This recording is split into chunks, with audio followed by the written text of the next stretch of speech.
laws. You probably heard from a million winemakers it takes a lot of beer to make good wine. It depends on how early or how late in the season it is. You know, when you're tasting 50, 60, you know, samples of various stages of fermentation every day, at the end of the day, nothing tastes as good as a cold beer. But as you start getting later into football season, and definitely early in football season, I love to sit around with a glass of Sauvignon Blanc while I'm cooking, watching the game, and then if we're going to eat while we're watching the game, I always have a glass of wine.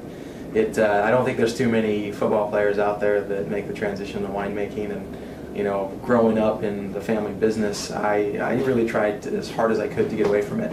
I think it's one of those things in life that you truly don't appreciate until it's gone. And for me, growing up in Sonoma County, I couldn't wait to get away. I spent the better part of my childhood picking grapes and pulling leaves and tying vines, and it was a justification for education for me. I can't say that football necessarily, there wasn't anything about football that, you know, drove me into winemaking. You know, I think that there's wonderful attributes that we learn from sports, and the competitiveness, and you know, the teamwork, and you know, commitment that it takes. Interestingly, you know, an injury in football is definitely what got me back into the wine business. As I said, tried very hard to get away from the industry. I injured my shoulder pretty severely my senior year in college, and just right after playing in the Rose Bowl and Cotton Bowl, my playing career ended.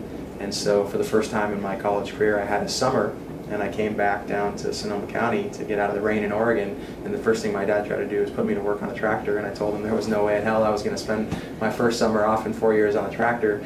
So he made it very clear to me that there was no way in hell I was going to sit on his couch all summer, and if I was going to live in his house, I was going to have a job. So I ended up getting an internship at a winery just to, you know, keep my parents out of my hair and get a job, and that is kind of what rekindled my love for not only Sonoma County, but the wine industry and my family's heritage. But at the same time, I wasn't going to work day in and day out with my family, but I got to work with my family's fruit. So in a very roundabout way, football did bring me back to the industry, and I could not be happier.